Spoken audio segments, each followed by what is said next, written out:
What's up, Swaroop? Hey, How you doing?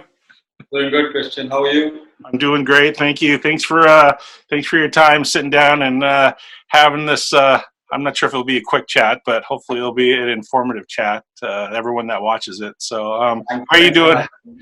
Yeah, yeah. How are things with everybody in Bangalore right Going now? on. Things are okay. Everything is in a lockdown, so we're kind of getting used to it also. Yeah. Have you been outside? Are you allowed to go out for essentials and all that stuff? Yeah, Or? you can now. Like we can shop for groceries.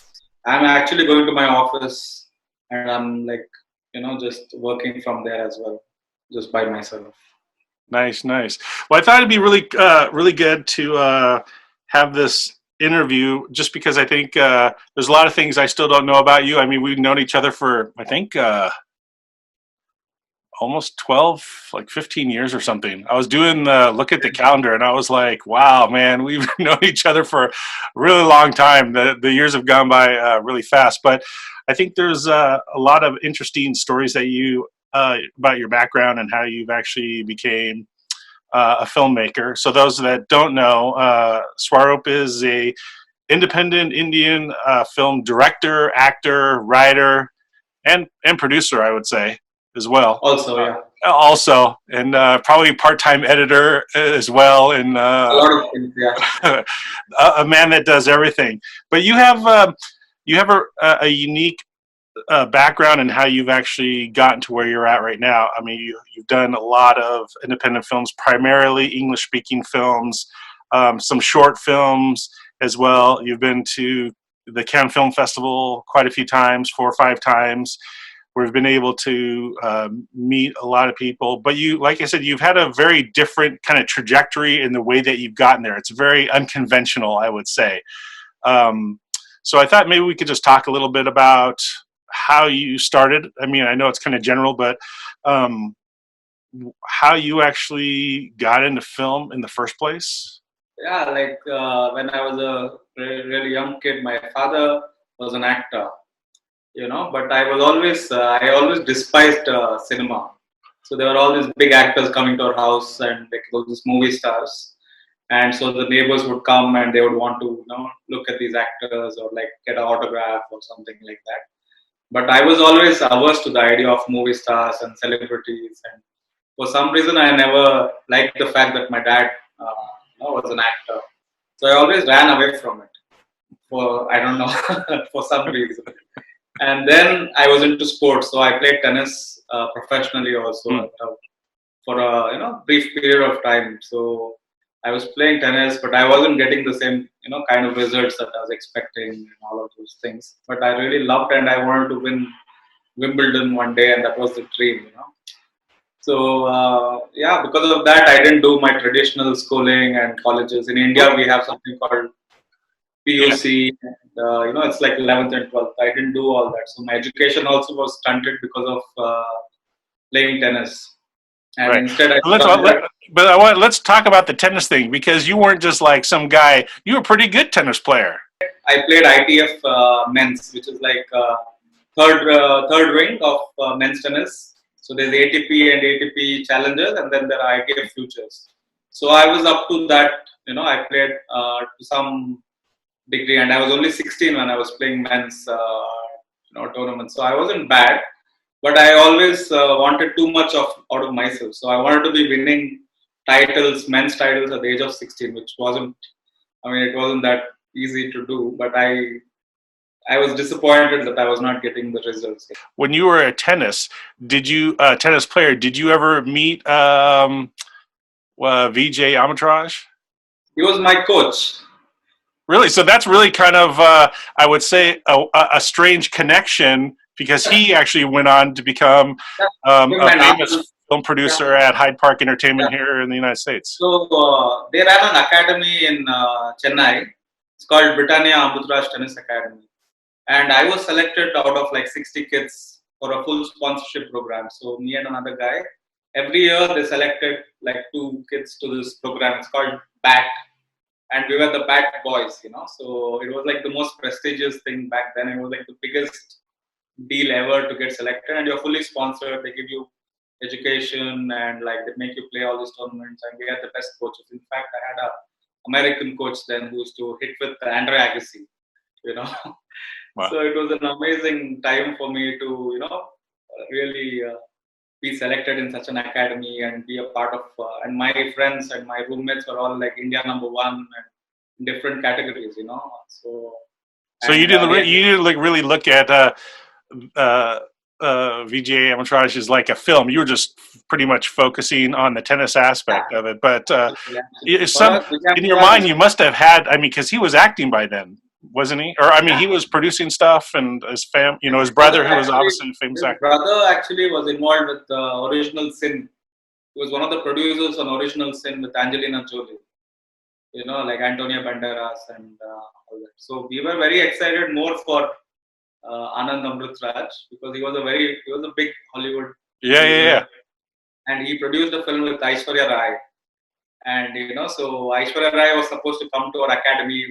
We were all kids. We were all in the like 8th or 9th grade, and Aishwarya Rai was supposed to come and visit us. And we all, got so excited. Freaking I out. dressed up, and my manager told me to shave. I was just in ninth grade, but I was a very hairy guy back then as well. So he asked me to shave, and he's like, "I'll help you to shave," and all that stuff. And we went to the academy, and she did not turn up. So it was very disappointing for us.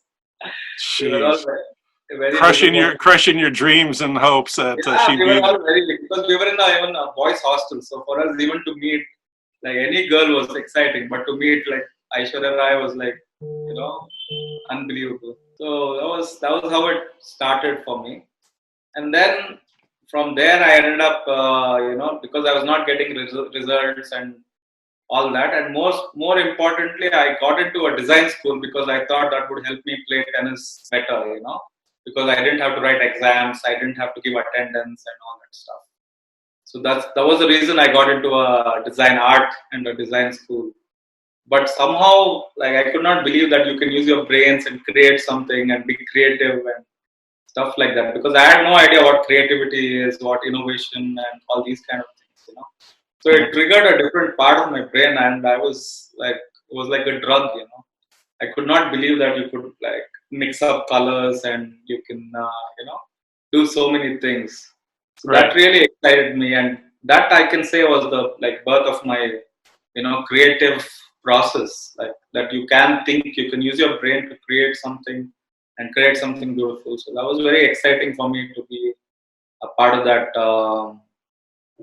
school, and Right. Now, what did your parents have to think about this? I mean, obviously your dad being an actor, and then you're going the tennis route, because I know that you guys had like a tennis court at like out at yeah, your like yeah, farmhouse or wherever you guys. yeah, yeah. So, but then you doing the creative stuff that you were starting to kind of move into. Obviously, grades, regular traditional school wasn't really jiving with you at all. So, what were your parents thinking and discussing with you as you were kind of making this transition? Looking back, I think they were as confused as I was because I did not know where I was going. I didn't know what was happening because my entire life was just tennis, and they also thought that that I had it in me to make it and all that stuff. But it wasn't so much just about making it, but for me it became a thing of purpose. Why am I playing tennis? I don't want to spend the rest of my life chasing a ball. It became more like that, where I was not there comes a time when I was not as passionate about it as I should have been to be successful. So instead my mind was always on, I was looking at creating stories, and I felt this was more natural for me, telling stories and being creative. And looking back, I think that was I'm more a creative person than a Right. sports person. Even in tennis, I was using my creativity, innovating, but I didn't like the idea of fighting all the time and like waking up at 3:30 a.m. and like training really hard for 4 hours. You talked about being in design school. So, what were you doing at this design school? Was it graphics? Was it music? Was it film? What was at the school that kind of you started gravitating towards one medium of film or storytelling? So we had a bunch of things. So we had foundation art. So we study about, like, we learn to sketch and paint, and it was like a foundation art course. But as well as they had designing, so you can design like posters and like graphic design. And then they had advertising, and then they had packaging, how to package like soap covers and stuff like that.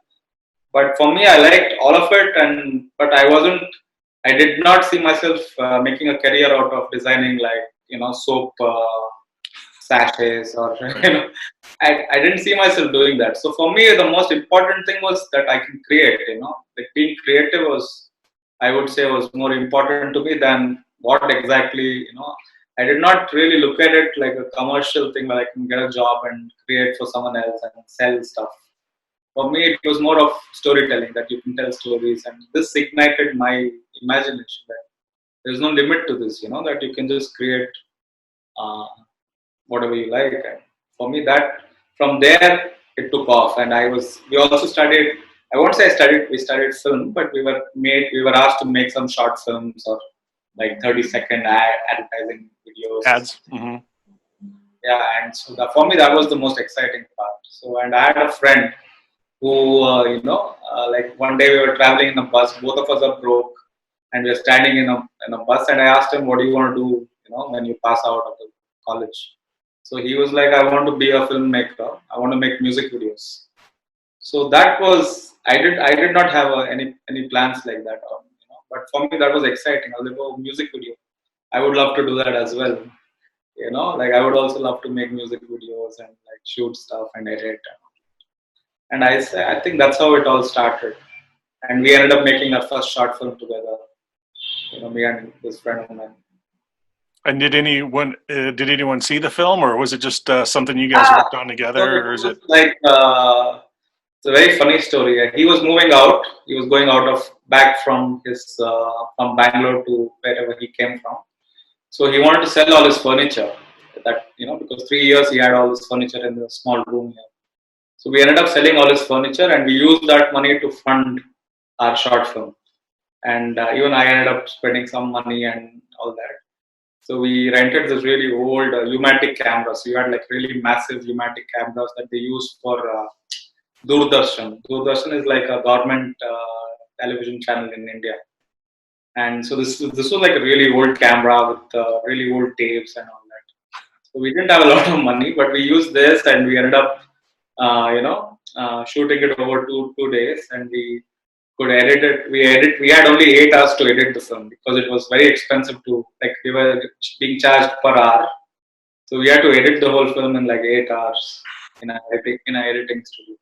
So we ended up doing this, and we sent it to some festivals, and it was one of the festivals in the US, I think Lashland or something like that, and it got selected over there. So this changed everything, because we were just two kids, and this was way before YouTube. This was way before concept of even like digital cameras and digital film and all that stuff. So we did not have. What did you edit it on? What was it that you were editing in? So this was like it was linear. Linear editing, right? Yeah, so it was like they had knobs and all of that stuff. Physical buttons, like physically you just press it and it cuts the. I don't know what it was. It was very stressful. You've never worked on anything like that before.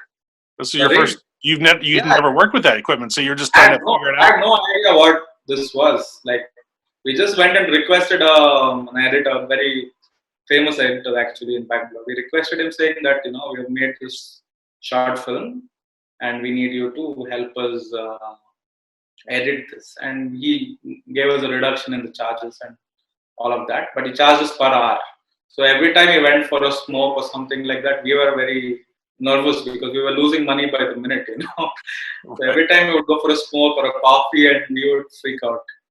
So yeah, so it was a matter of like a couple of days of work, but we ended up getting selected to a couple of festivals, and that changed, like, because we didn't know that it was any good or anything.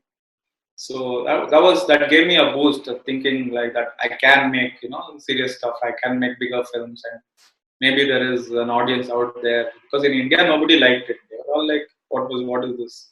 I don't understand what this is. It was like a very surreal film. It was like Inception in a, in a way. The idea was like a blur between reality and Right. Now, alternate this was a reality. music video? This was a film because we didn't do music videos because we didn't know how to make music videos. We did not know, like, for some reason we couldn't get our head around it. So we ended up making short films. Uh, You know, that and was what was this? easier. What was the story about? So it was about an author and his wife, and he thinks his wife is dead, but she's in the house. So he's not sure whether she's alive or she's dead, but he sees her everywhere, and so he's a little bit disconnected from reality. It was called Deja Vu, and yeah, that Nice. was it. Nice. I'll have to But see there's that a, next time I'm there. When I'm over yeah, in India, we'll have to yeah, check it but out so I can see. there's a twist in the film. Oh, okay, cool. So, after you made that film and you sent it out to festivals and got some notoriety, then what ended up happening? What was the So next step? I ended up making a few more short films, and I was not happy with this because I wanted to do the real, like, we all as short filmmakers, you want to make a feature film. So I was really looking forward to that, like making that feature film, and I was only like 17 or something at that time. And it's very hard for a 17-year-old kid to go around asking people for money to finance the film. But somehow I managed it. And it worked. So it took me 2 years to make my first feature film. So by the time I was done with it, I was like 18, 19. I was 16 and a half, something like that when I started, and I was 19 when I finished the film. And that premiered at the New York International Film Festival. The film Wow, was called Black Sugar, and 19, that's how huh? and that's how I came and met you. Oh, you came when you came to the Yeah, U.S. That was because yeah, you were going to New York for the film festival. yeah. So we And went to what's New York. Went to New York first. I had my premiere of my film over there, and then I came to Los Angeles, met you guys, and we ended up working and becoming friends. and the rest is history. Rest is history. Now, what film was that? It was called Black Sugar. Black Sugar. Okay. Black Sugar, yeah. So it was about like an anarchist organization, who are like a nihilist. It's not even anarchist. It's like a nihilist organization who believe in nothing. So what happens to a society when they believe in nothing? When individuals believe in no concept of God or religion or even atheism or morality or law. So it's like all hell breaks loose. So it's like the reverse of utopia. It's Hmm. like the craziest world that there can be. So something like that. It was about an organization like that, which is called Black Sugar. So this was I had a lot of angst in me. So I think I need to make films like that back then. And it was about that time, like you said, that we actually met. Now, Yeah. I'll give Abe Brown, aka the Brown Hornet, a shout out here because he's the one that really introduced us. Abe and I, we were working at Yeah. DreamWorks. We were at DreamWorks Marketing at the time, and we were working on our own short film. And I can't remember, but I believe he probably put some kind of an ad out in Yeah, Mandarin, I think it something, was or on Craigslist. on Craigslist. I'm not sure. I think it was on Craigslist. I called him, and then he asked me to come over to your office over there. And it took me like forever. I think I changed like 3 buses and like I Yeah. paid. He was telling me Yeah. when this guy came over and he had, this was after our meeting because we were trying to figure out how are you going to get home, and I was like, how did he get here? And he's like, he was near USC and he took like 3 buses and he showed up, and you actually got there on time, which was, Yeah, looking I'm back, was always. amazing. Yeah, that's my thing. I'm like I don't mind going early, but never late. But Well, also it's so that's a exciting. unique thing for being from India, being on time, right? I mean, that's Yeah, I'm the oddity. the oddity, but that's right. You came in there, and I was like, "Who's this guy?" And he was like, "Yeah, this is Swaroop. He's from India." And I'm like, "All right, cool. This is great." But and that's how we met when we worked on our Yeah, yeah. short short film, "Sleeping with the Enemy's Son," For me, which it was was very exciting thing, to come into DreamWorks and to meet you guys. I was like this young kid from India, and like only we heard of Spielberg and all these guys. Yeah, we had no Yeah. idea what we were doing either, but we figured the more people we had, the percentages would go up that we'd actually get it done and it would look decent. So that's pretty funny. So after that, you were here. I believe that you worked on another film. I think you were here. You were here for a couple months, right? And then you Yeah, worked. when I was in Los Angeles, I worked on another film called Taxi Wala, which I could not like. I ended up shooting a lot of, a lot of it, but we could not edit it, and my visa was running out, so I had to come back to India. Hmm. Things happened, and for some reason, I had to get out of the project. Right. Come back and make it. So like that, I had another film which took off, but never really could not release the film. So only till 2007, I was a little bit like this, doing short films and all that. 2007, I had my next feature film, which was many years after Black Sugar. Which was what? It was called Hong Kong Dreaming. So I ended up shooting a film in Hong Kong with some Chinese actors, and some my leads were British Chinese and Singaporean Hong Kong. So that was for me it was a very exciting project because really multicultural. It was like from all over the you can say Asia and Europe and all of that. Right. So Well, why don't you explain a little bit about that process? Because here it is, you're from India, and you're saying you shot. This is your second, basically, full-length feature in Hong Kong. Had you been there? Did you know people, or did you just you have this strange knack of just showing up at places and being able to connect with people to get what you need done? This Hong Kong Dreaming was like a joke. I don't even know. It was like a happy accident. So like a friend of mine was messaging me on some social media thing saying, "Why don't you come and meet me in Hong Kong and all that?" And I mistook this person because I thought it was someone else. And I kept responding to her saying, "Yeah, I'll come down and whatever." So I wasn't sure who I was talking to. For some reason, I had like my producer's name is Sandhya, and I knew another friend of mine whose name was also Sandhya. So I mistook this person for someone else. I ended up telling her, "Yeah, I'll come to Hong Kong and all that." And somehow that ended up, it turned out to be something else. I ended up booking my tickets, and before I knew it, I was there. I mean, by then I knew it was somebody else, someone else. But somehow this miscommunication happened, and I ended up going to Hong Kong. And while I was in Hong Kong, I had made another documentary about Kumbh Mela. So Kumbh Mela is like a religious congregation in India where like 8 crore people gather in one place. So it's like the biggest religious congregation anywhere in the world, and they take a dip in the river Ganga. All that. So it's a very crazy. It's like a big festival in India. It happens every 12 years. So when I went to Hong Kong, I ended up showing a lot of people, Indian community over there, this film. They were very excited. And one thing led to another, and before I knew it, they were like, "Why don't you do something in Hong Kong?" So I got the support of all these people in Hong Kong who wanted me to make a film there. Now, did you write the film before you got there, or what was the idea, or how did you come about that? There was no plan on making a film. I went there just as a holiday, but I ended up getting like some money over there to make the film and a lot of resources. So I sat and wrote the script over there. So they gave me an apartment in Hong Kong to write my script. So I ended up writing the script in 12 days, non-stop. I was just like, I would go early morning, and I would start morning and just write,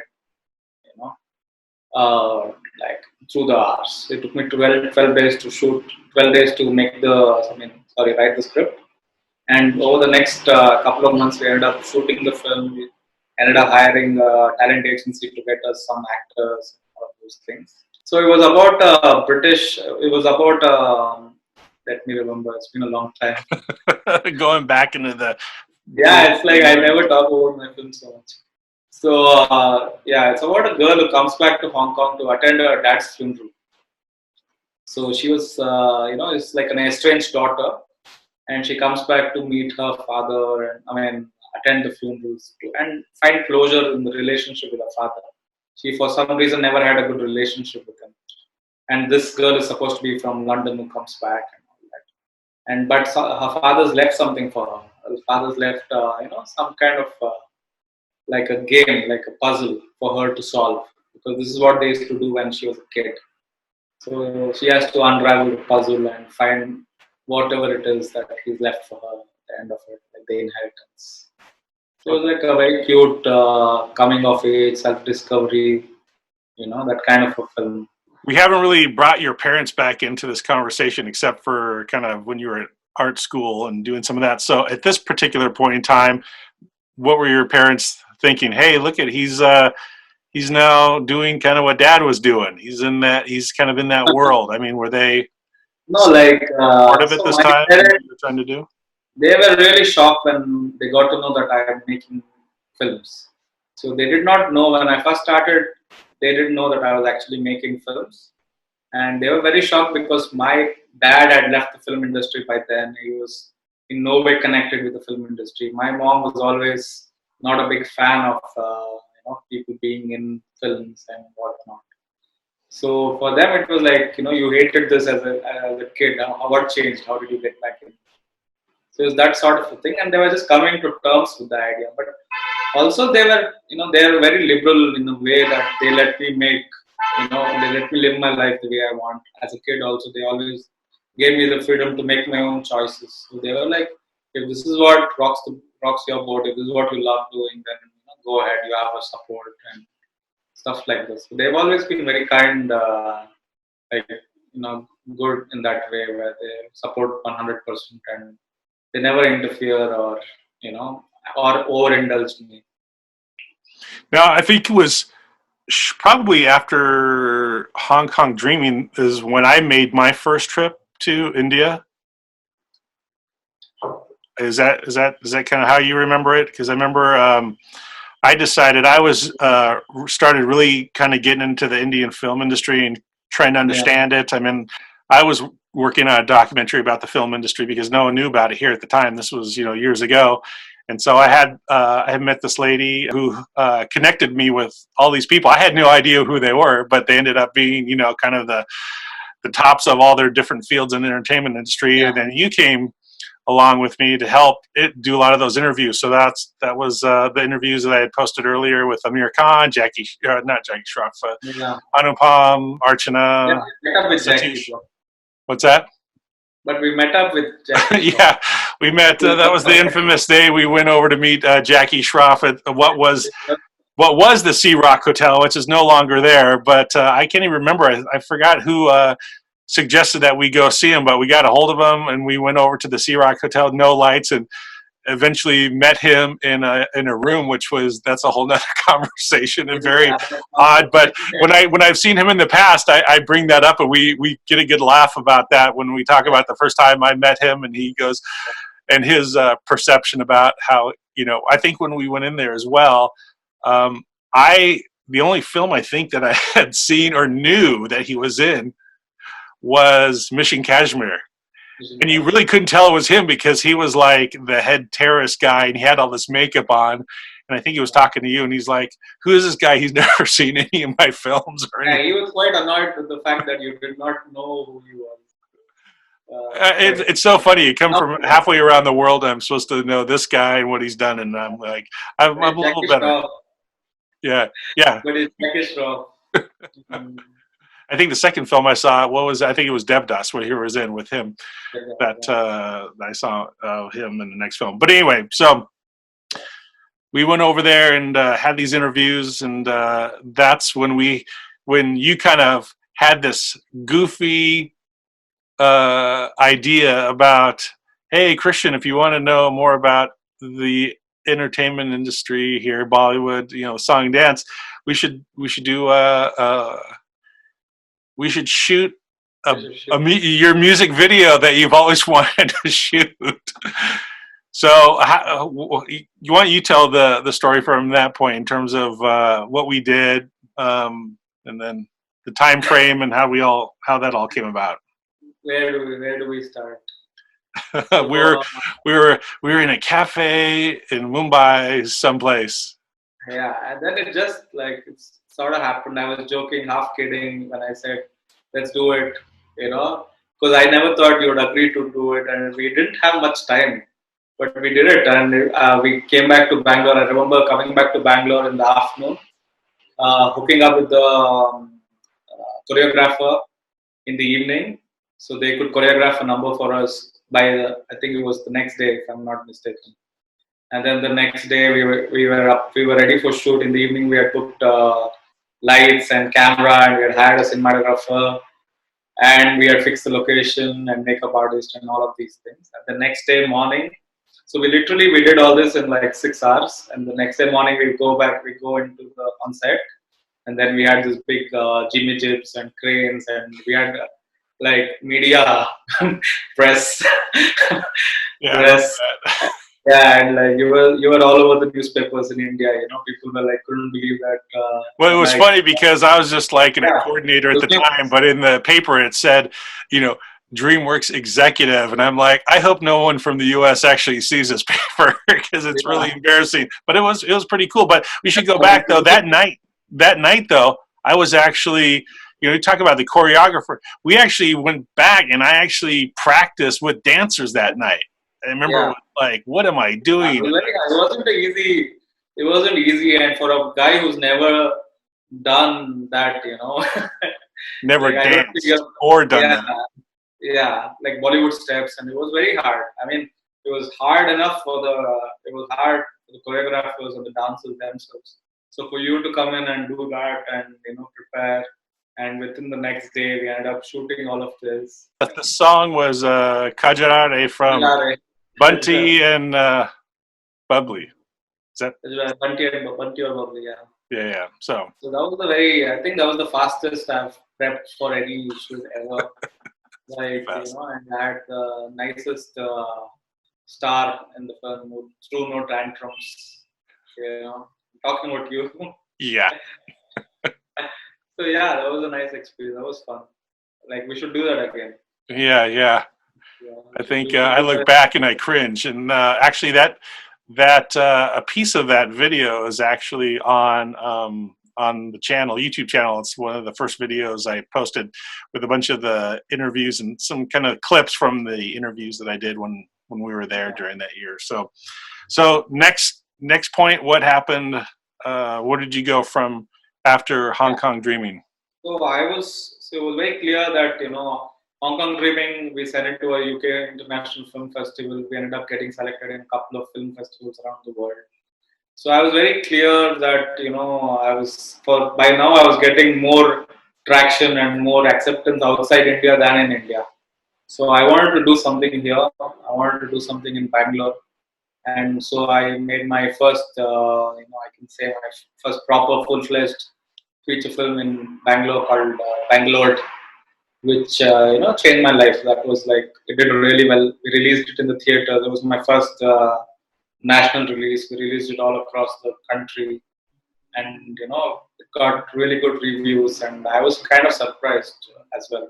And that was also my acting.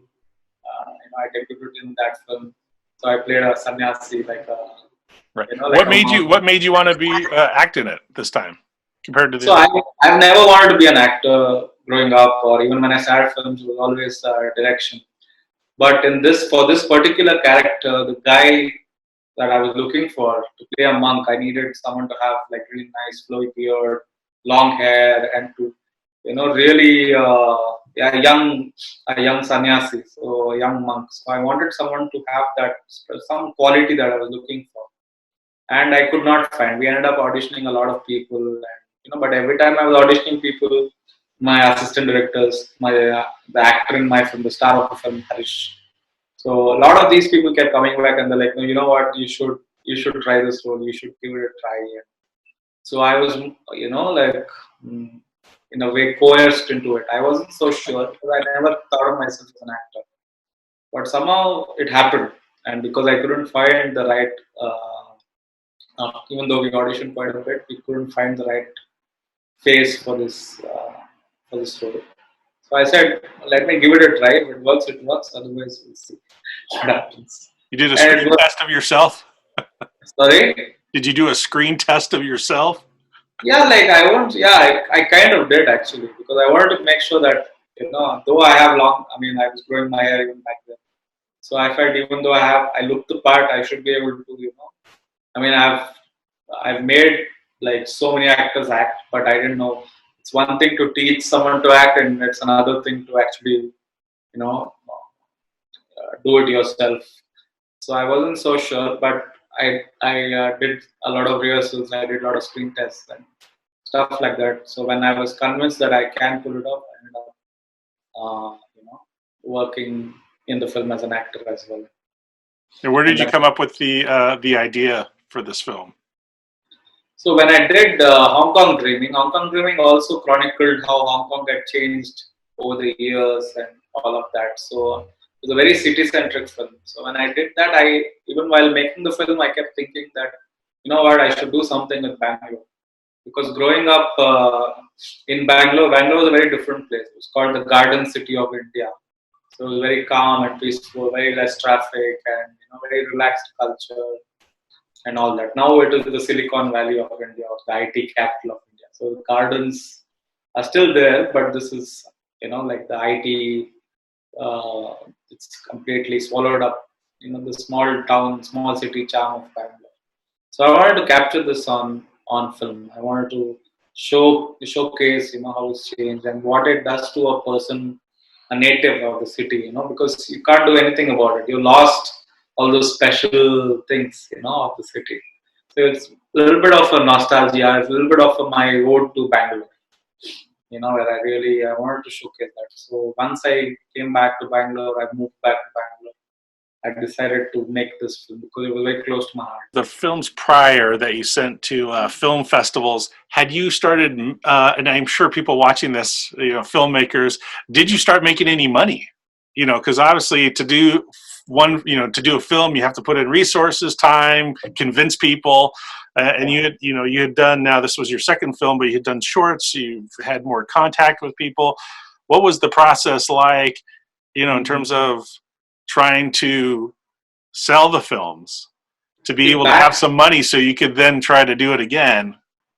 back then when I started with short films, there was barely any money because there was no YouTube and all these things, so you could not get any advertising revenue, no place to sell those films and all that. But once I started making feature films, I was lucky enough to be able to sell because I started with a micro budget films, so they were not very big budget films. So if I could sell a small territory somewhere in the US or UK or sell some rights anywhere, I was able to recoup my investment.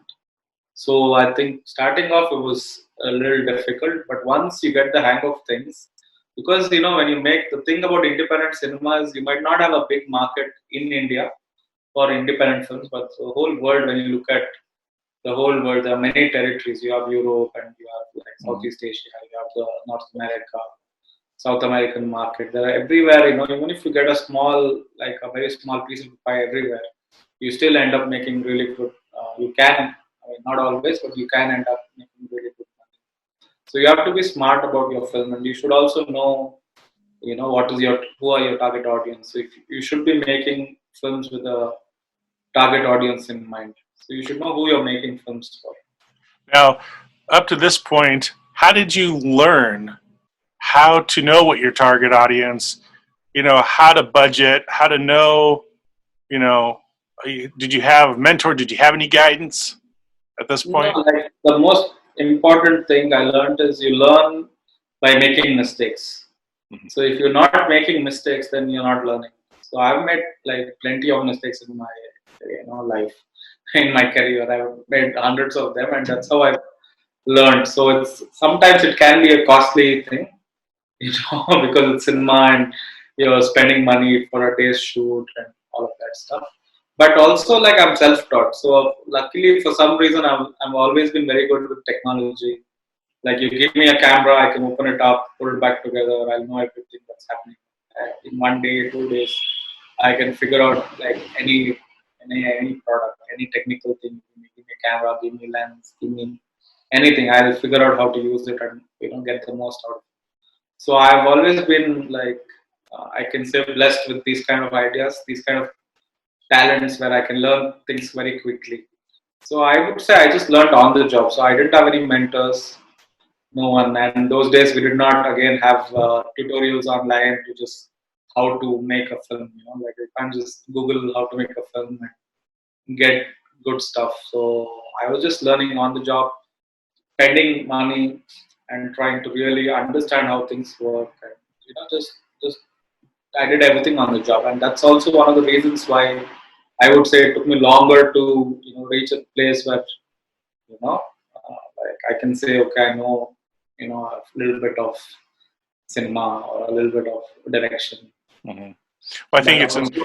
yeah, What I think is interesting for me to hear you talking about is that really, even though you make the mistakes, they're not, even if they're detrimental, you don't make them detrimental. You just learn from them and move on and realize it's part of the growth experience. And you can look back and go, hey, I'm glad I made that mistake then yeah, because now I don't have to make it later on. yeah. And Take everything all that. makes. The thing is, you can't beat yourself down because everyone makes mistakes. And if you're not making them, there's something wrong with you. You're not growing. You're never going to learn. So unless you take those risks and really go out there and try to push the envelope, and sometimes you bend it too much, you break. It's okay. So you know, but that's how you learn. Because today I can edit, like I've edited a couple of feature films. I've made music. I can like shoot like you give me a red camera, you give me an ARRI, I can shoot very easily. I can light up complex scenes. So all these things I've learned by making mistakes. I wouldn't have been able to do it if I was too scared to this. So that has helped me learn a lot more than, let's say, I always knew what. I went to a film school and I studied direction, and so you're very focused that way. Sometimes it's not good. It's good to make. I would say it's good to make mistakes, and it's good to learn from them. Right. With the release of Bengaloored, did you notice that there was a change in how the local film industry or the Indian industry started to support what you were doing? That you were being noticed. I remember you had told me a story that you had some conversations with Shekhar Kapoor, maybe, and I think those are, as you're getting noticed, you're focused on projects that interest you, how they resonate then with the people in your area, whether Bengaloored, within India, outside of India. Did that help give you additional confidence or a focus moving forward on the films that you did after that? Yeah, I think I was getting a lot of offers similar to Bangalore, but I was getting offers to make a little more commercial film as well. So even my distributors were like, "You made Bangalore, but it would have made a lot more money if it was in Hindi or if it was in Kannada, and if you add a few more songs and you sing these songs and all of that stuff." So there was a lot more pressure to do something a lot more commercially viable, because people around you now, once you're fairly successful, they want to see you make money because they get to make money as well. So your distributors and those people who've been working with you. So I would say that, but it's important for me. It was important to, to keep trying to look for my voice, to find my voice, and to be true to myself. I think that's important as a filmmaker, because if you just start taking the offers that you get, then it's harder for you to grow as a filmmaker. Now, now that you've done a couple more films, what is Swaroop's voice? What is it? What are the stories that you tend to gravitate towards that fulfill you and kind of strike a chord with you? Yeah, for me, like, I enjoy watching all kinds of films, but if I have to make something, I need to find meaning in that. Like there has to be some purpose. So my characters are always looking for purpose in life. So they're always struggling to figure out, like why are they doing what they're doing, and why are they existing the way they're existing. So for me, it's always been the most important thing has been this search for purpose, search for meaning in life. Why are we alive? Why are we doing the things we're doing? Why do we want the things we want? So for me, it's a little abstract. It's not something that you can put on a synopsis or, I think it reflects a little bit on you as a person and what you're trying to understand about, the human condition, human experiences, how we react with one another, our relationships with our family, with those that we love, those around us. I mean, it's very personal. Filmmaking, I feel, is like, again, movies should be a unique perspective of the director, of the writer. If doesn't have anything unique, if it's not personal, then it's not art. It's commerce. It's like a commercial. You're trying to sell a commercial. It's not personal. So I always feel like there has to be some part of the artist in the art. So I always try to. I try to do that. I try to bring in my voice into the films. Bengaloored was an English film, and then it was followed by, like, I did a Hindi film, Yeh Dil Ramta Jogi, and this was my first film as a lead actor.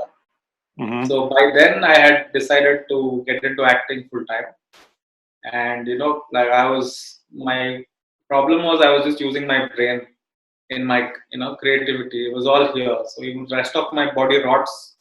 It was absolutely okay, because for a director, for a writer, all he needs is brain. So I was only creating here. I wasn't using my body as such. So I found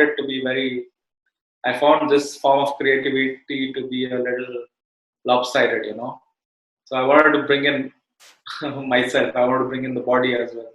So then there is a balance. So I enjoyed my experience in Bangalore also. Like, it gave me a boost. So I always, after that, I was thinking about it. I was thinking about how I want to take my career forward and what kind of films I want. Now, what made you decide to do it in Hindi than in the local language where you live, which is in Bangalore? To be honest, it was a little bit of outside pressure, because people around me, my distributors, a lot of these people kept saying we should do something that's pan-India, because Hindi is like the national language of the country. And again, this was before the Netflix and Amazon Prime and all those things hadn't come to India. So if you have to release in the theater across the country, then you have to do something in Hindi. So it was not English. I wanted to. I wouldn't have minded doing it in Kannada, in the local language, but we ended up doing it in Hindi. So it was a different experience, I would say. I was a little more commercial than my other films. Again, so I won't call that my my most personal film, but that, as financially, commercially, that did better than all my other films. It was about again, story of a taxi driver. Taxi Wala guy. Taxi driver who's struggling for love. Struggling. Again, he's looking for purpose in life. He's living a very mundane existence, and he's very lonely. So he was a loner, and he was struggling to find meaning in a city that was going bad. So it was a city that was rotting, and he was trying to find some joy in his job, in his, there's no future for his job. He's never going to be a millionaire. He's never going to be like rich, and he's never going to get the social status that he wants, or things like that. So what do you do with a dead end job? What do you do with a dead end life? And how do you deal with your dead end romance? Because he's not getting any,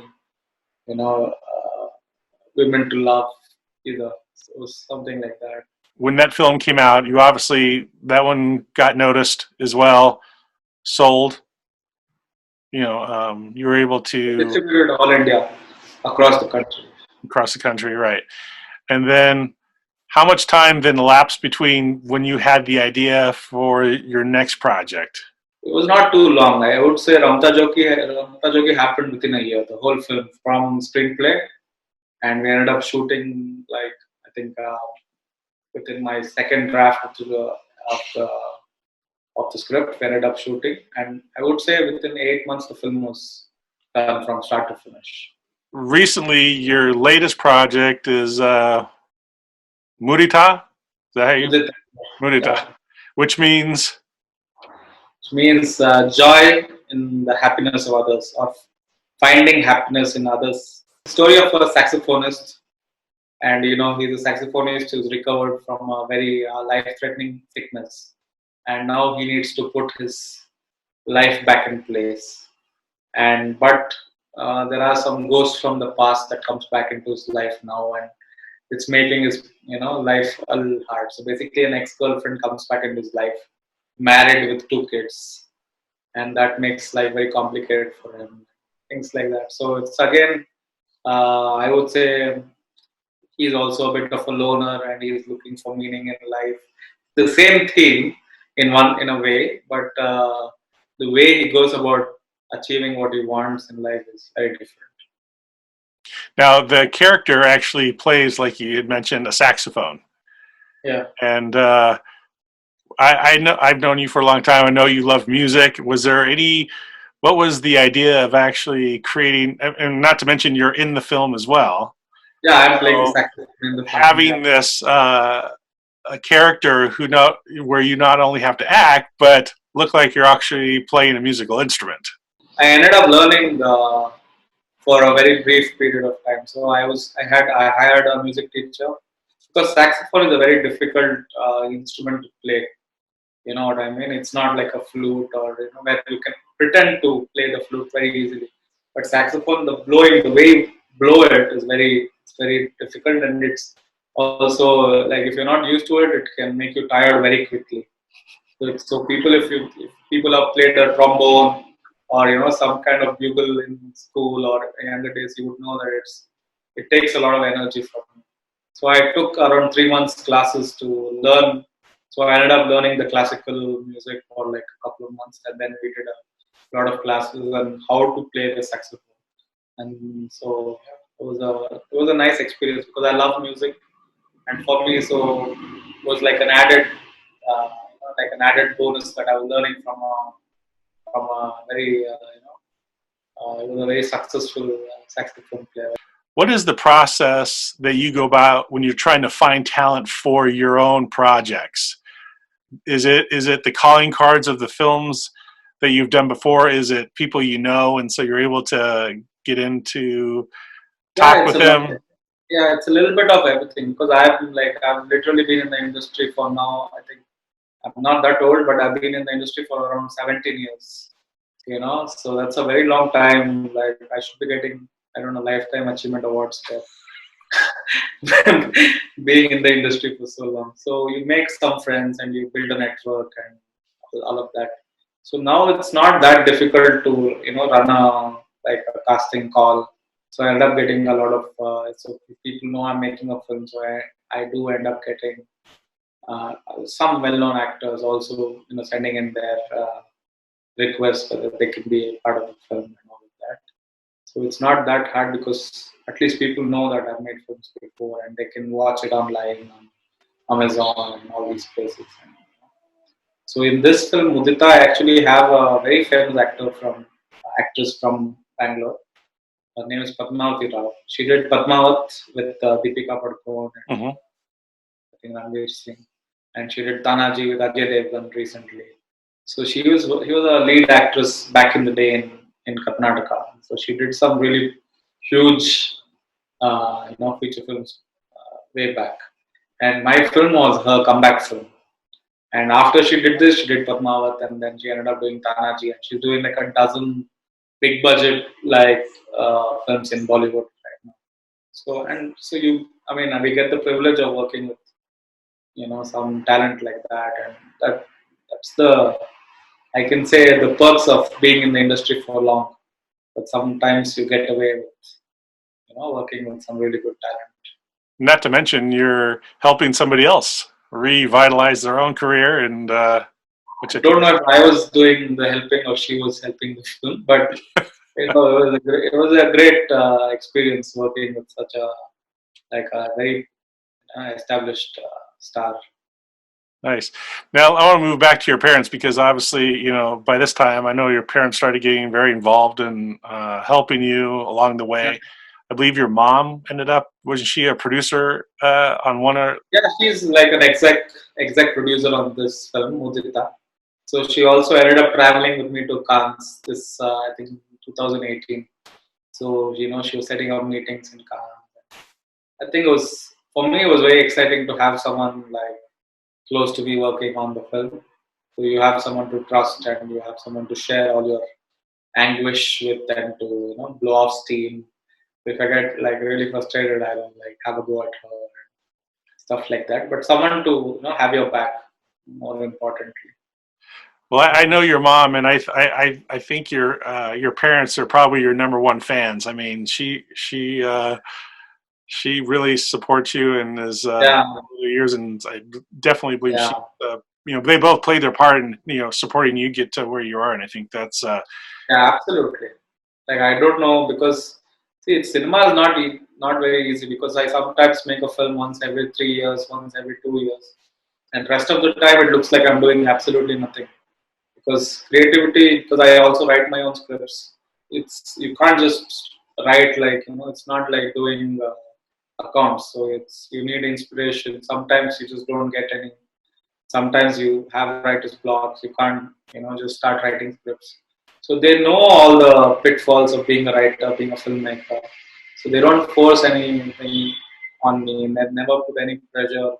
So to say, there's no peer pressure from family saying that you should be doing things fast at a faster pace because in these 17 years I made barely like 4 films or very less 4 or 5 films. So it's very less for a you know filmmaker by any standards. And I'm not doing massive films. I'm not doing big budget blockbusters. I'm doing tiny films, but I do end up taking usually around 3 years to make a film. when you're So making a film. What is your kind of your daily routine? it's like pre-production is all hell breaks loose. So everything you're doing goes for a toss because now you're meeting like literally hundreds and hundreds of people. Every day you're meeting new people. You're having your pack. I mean, you're packed with meetings. So your dad. I mean, I always try to follow dad, especially after I started acting. At least 3 months before the film, I go like I really have a very strict diet, so I don't look very heavy on screen. So that is one thing that becomes harder because now you're having all these meetings and you're very tired. You're always working, so you want to binge. You want to have your favorite like drink or a burger or something, and you can't do that.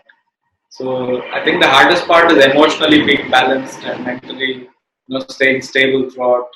I think that's the hardest part because physically somehow we can still get away with things. And since I'm like, I'm directing, producing, it can be a little hectic because you have to do production, which is a different part of the brain, which is all money and you have to negotiate with your actors and stuff like that. And then the direction, which is very technical, very creative. So it's always, I think it's, especially for most independent filmmakers, I would say finding the right balance, don't get carried away with one thing.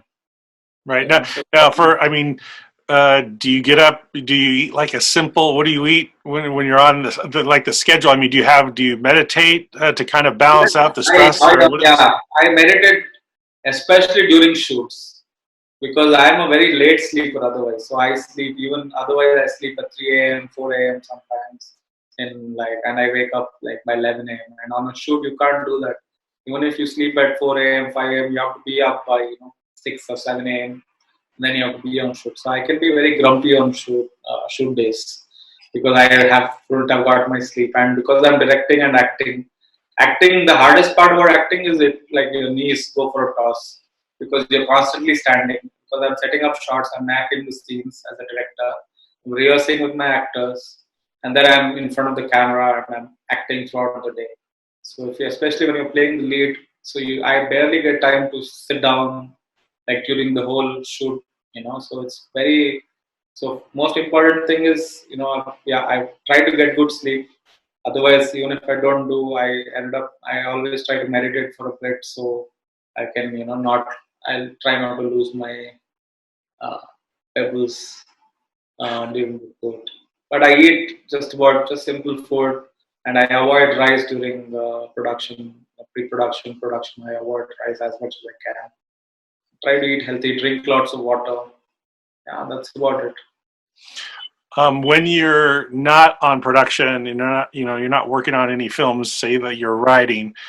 What is what are some of the things that you've learned in the writing process of writing your scripts? Is it writing anything just every day? Is it you write something and you don't look at it and you come back a couple weeks later, a couple days later? In terms I of think there are a couple of like things I've learned about writing. Is one thing is to have good habits as a writer. So important to, if you're a writer, always important to keep writing, even if it's half an hour, but have a routine. You give yourself half an hour a day, an hour a day, 2 hours a day. Because I do so much more. I edit also. I'm always doing so many different things. I'm also, because of the production, also have to distribute the film. But even then, I try to make it a point to at least give myself half an hour a day to just write, And so I think that micro habit, like creating those positive habits where you never lose touch with writing, where you never, lose the habit of writing. That's important. First thing, that is creating a habit of writing. Have a micro habit, and be clear what you want to write about. So let's say you want to write.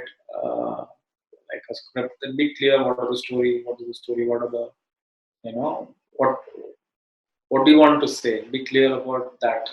So that is one thing. Second thing is not to be critical, not to be too self-critical. So I would say sometimes we criticize ourselves too much, like this is not happening, this is not good, and we keep scratching out ideas. Sometimes it's good to not criticize ourselves so much and just give it a flow, because some of my best scripts are the second scripts I've written. So sometimes I write a 140-page script, and then right after that I end up writing a 60-page, 70-page another film, and usually the second script that I've written is the one that I would love, because I'm already in the flow. You know what I mean? So it's sometimes better not to criticize yourself and keep writing, and ideas will flow, and you can always edit them much later on. So once you've written your script, once you've written down your ideas, once you have your story structured together, you can always edit it or critique it later on. So don't keep scratching out everything you write when you write. So these two things I try to follow. when you were writing your script, did you read any books beforehand? There's Save the Cat. There's all types of famous script books on how to write scripts. How did you learn actually how to write scripts? And I have no idea how I learned to write a script, but I ended up getting a format it was like a Microsoft Word format. So where to the dialogue will come as a character, parenthesis, all these kind of things. That's the only thing that I looked up. And once I got that, I was on the go. So like I said, I've been self-taught. So even my scripts, I make mistakes and I learn. So I did not know that there's a three-part structure: there's Act One, Act Two, Act Three, conflict and resolution. I did not know any of these things. I didn't know there are so many things. Like there are 7 types of stories to be told. All this much later on when I'm reading blogs and other writers, other filmmakers talking about it. Then I'm like, oh my god, this was there in my previous film. Oh, this was the conflict and this was the resolution. This was the motive of my character, and this was the like antagonist or whatever.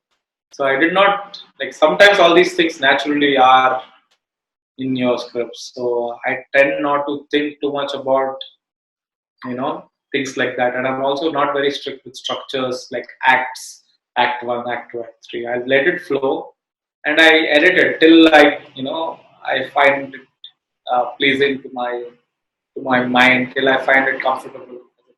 now, when you come up with all these ideas, I know we touched on it a little bit about the common theme that kind of you find in a lot of your films. Where do you find the inspiration for the films that you do write? Is it just observations from walking Yeah, around the city you live in, or is it things you read, or is it just self experiences and expressions and things you want to explore on your own that you put? it can be anything. Like for Ramta Jogi, my Hindi film, one day right outside my office, I saw a taxi driver lay out a handkerchief on the footpath, on the pavement, and he put his tiffin box, like he had his lunch box there. He sat down on the pavement, and he sat and he was eating all by himself, alone. Like for me, this was such a sad, like a sad sight. This man was alone. He was sitting on the pavement. He had no dining table, nothing. Sitting alone, eating alone. He had got the food from home, so it was like he must have cooked it himself. I don't know. He looked very lonely, very sad. And he just sat on the pavement alone half an hour. He just ate the meal and got up, washed his like the box and all that. Then he started the car and he drove off. So for me, just looking at that was like I didn't know what to say because I felt how this man's life could be. Is he like what he's going through in his head? Because it was if I was in that place, I would be very sad. So I wouldn't want to eat because for me, I don't like to eat alone firstly, and definitely not on a pavement. And so that became the inspiration for Ramta Jogi, of my taxi driver film. So I said, this man is, like this guy is a hero. I need to make a film about him. This guy is my hero. So definitely observations. yeah, it could be. Around you. Sometimes it can just be that. Sometimes I don't know. Sometimes you watch really good movies, and then, to be honest, you feel like I should be making something like that. It could be something you watched in a movie or something you read in a book, which triggers some, which ignites some imagination in you and some stream of new thoughts. So basically, whatever rocks your boat, as long as you're not like copying someone outright. So as long as anything that ignites your imagination, I think. So each Mudita has been very different. I don't even know. Like Mudita, I was in Copenhagen. I was sitting in a cafe. I was very bored. I did not know what to do. So I just ended up taking a piece of paper and started writing some ideas. This was in 2017, 16. 2016 I was doing this. And then I forgot about this notebook. I forgot about all the ideas I'd written in the book. Later on, when I was trying to write the script of Mudita, which was completely not connected, it was something else. And somehow all these ideas started coming back. So I went and searched for that notebook. I found the notebook. And then I brought together elements from that, like a casual scribble. And that ended up, those ideas ended up being a very big part of this film. So it could be many things. Now I know that in the last film, Mudita, you've been able to sell this film now internationally. I know that. Where can people view it right now? Where is it actually playing? So it's on Amazon Prime. So it's on in across 64 countries. So great. It's in UK, Australia, Canada, and like the rest of the world. All the English-speaking countries, it's done, and some Latin American countries we're still working things out, and we are planning to release it in India soon enough. So Well, that's exciting. It's very exciting, but once this whole COVID thing settles down, so hopefully then we'll have some release in India also. What are you doing next? So I've planned, I think even before Mudita, I had a feature film called Tripura Rahasya. So this is like like a period film. And this is my dream project. So I've been wanting to do this film for like I think around 3 years now. But in between Mudita happened, and so I went with the flow. So I think I need to refocus my energies and work on this, Tripura Rahasya, and work on that. Let's see. It's like a really old ancient period film about like Indian Brahmins, how. So it's based on some history, and some parts of it are from the ancient scriptures. Oh, nice. Now, what's the title again? What were you calling? Called Tripura Rahasya. Now, what does that mean? Secret of the Three Cities. Oh, okay. Nice. Sounds interesting. Yeah. Well, that's about it. I think I've taken up enough of your time. I know that it's what time is it there? About 11:30 p.m. Yeah. Where you're at. So I will leave you with that. But it's always a great opportunity to speak to you and learn about what you're doing.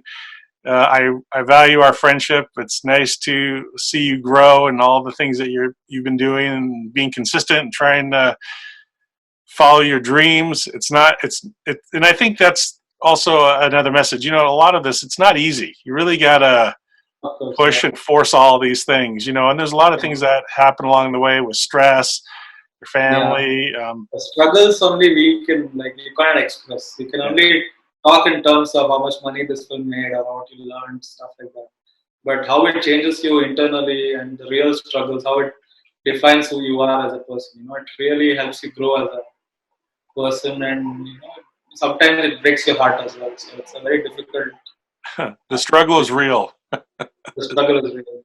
but it's all about how you address those problems as they come. If you're gonna grow or hide Yeah. under a rock, So, but well, I really appreciate it, Swaroop. Wishing you all the best to your future Thank you. endeavors, and I look forward to hopefully talking to you again, and hopefully visiting you and your family when all Soon, this mess is all over with. yes, soon we should do that. All right, take care, bud. Thank you. Thank you so much. See ya. Bye.